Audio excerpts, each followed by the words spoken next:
안녕하세요. 백세 인생 주치의 최창보입니다. 오늘은 인생에서 절대로 얽혀서는 안 되는 사람들에 대해서 이야기해 보려고 합니다. 살아가면서 우리는 많은 다양한 사람들과 관계를 맺게 됩니다. 하지만 그 중에서도 반드시 피해야 할 사람들이 있습니다. 오늘은 그들에 대한 이야기를 해드리고자 합니다. 물론 어떤 사람들은 그래도 그런 사람들과 잘 지내야 하지 않는가 라고 반문할 수도 있습니다. 하지만 그런 사람을 다른 사람으로 우리가 바꿀 수는 없습니다. 다른 사람으로 바꿀 수는 없지만 내 인생에서 매일 만나는 사람이나 내가 살아가야 하는 장소는 내 의지로 결정할 수가 있습니다.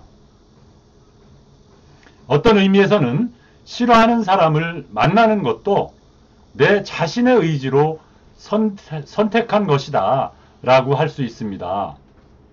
그래서 내 자신의 의지로 용기를 내서 싫어하는 사람을 멀리해야 될 필요가 있는 겁니다. 먼저 저는 지금까지 여러 사람들과 함께 일하며 깨달은 경험을 바탕으로 절대로 관계를 맺어서는 안 되는 사람 베스트 3를 선정을 해봤습니다. 이 사람들은 우리의 인생에 나쁜 영향을 미칠 수 있기 때문에 반드시 주의하셔야 합니다. 먼저 절대 함께 얽혀서는 안 되는 사람, 첫 번째 사람, 원하지 않는 조언을 하는 그런 사람입니다. 분명 여러분도 한 번쯤은 경험해 보셨을 겁니다. 내가 묻지도 않았는데 내 일에 대해서 이래라 저래라 조언을 해오는 사람들입니다. 특히 나이가 많은 선배들이 이런 경우가 흔히 있을 수 있습니다. 이들은 무의식적으로 그런 행동을 하는 경우가 많기 때문에 오히려 더 위험할 수가 있습니다. 정말로 우리를 생각하는 사람은 말을 많이 하는 사람이 아닙니다. 우리의 말을 잘 들어주는 사람입니다. 자신의 의견을 강하게 주장하는 사람은 사실 자신의 생각을 강요하고 싶어하는 것뿐입니다. 이런 사람과는 거리를 두는 것이 좋습니다. 그들에겐 내가 너보다 우월하다 라고 하는 인식이 있습니다. 반면 우리의 말을 잘 진지하게 경청해 주는 사람은 자신의 가치관보다 우리의 가치관을 우선해 주며 우리의 관점에서 이해하려고 노력하는 사람들입니다. 제가 가장 중요하게 생각하는 말이 하나 있습니다. 만약 이 말을 하는 사람이 있으면 주의하셔야 합니다. 그 말은 너를 위해서야 라는 말입니다. 이 말은 가장 강압적이고 자기 만족적인 말입니다. 원하지 않는 조언으로 우월감을 드러내려고 하는 사람과는 관계를 맺지 않도록 하시기 바랍니다. 자, 두 번째로 얽혀서는 안 되는 사람, 우리가 피해야 할 사람은 불평을 늘어놓는 사람입니다. 여기서 말하는 불평이란 자신이 해결하기 위해 행동하지 아니하고 단지 특정 인물이나 조직에 대한 불만을 뒤에서 늘어놓는 것을 말합니다. 불평을 늘어놓는 사람은 단지 자신의 욕구를 충족시키기 위해서만 불평을 하는 경우가 많습니다. 만약 주변에 불평을 늘어놓는 사람이 있다면 절대로 그런 불평을 들어줘서는 안 됩니다. 그것이 우리 자비심에서 나온 행동일 수도 있지만 오히려 역효과를 낳게 됩니다. 그 사람의 정신적인 자립을 방해하고요. 단지 의존 상대가 될 뿐입니다.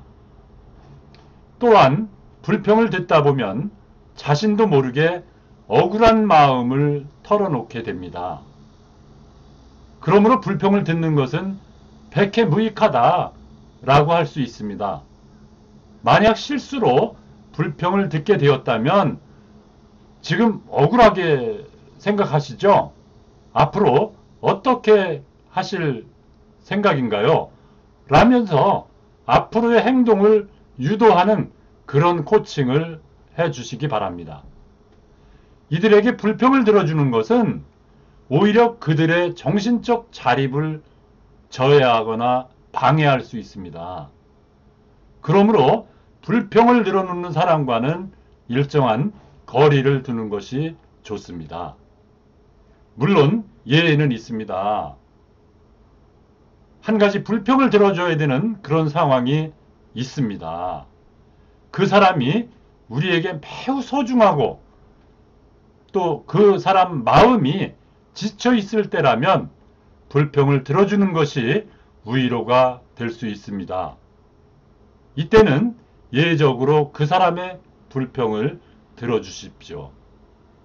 정신적으로 피해갈 곳이 없어서 궁지에 몰린 사람에게는 불평을 들어주는 사람이 있다는 것이 하나의 커다란 위안이 될 수 있습니다. 평소에 불평을 하지 않는 사람이라면 침착해진 후에 자신도 불평이 좋지 않았다 하는 것을 깨닫고 다시 긍정적으로 행동할 것입니다. 그러나 평소에 불평을 많이 하는 사람이라면 그 사람의 자립을 위해서라도 불평을 듣는 것을 피해야 합니다. 자, 세 번째, 절대로 얽혀서는 안 되는 사람. 바로 감정적으로 화를 내는 사람입니다.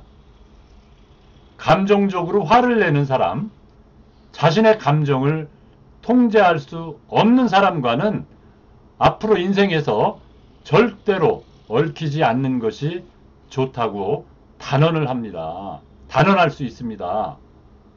물론 인간이기 때문에 불쾌한 일이 있을 때 일시적으로 감정에 휘둘리는 것은 누구에게나 있을 수 있습니다.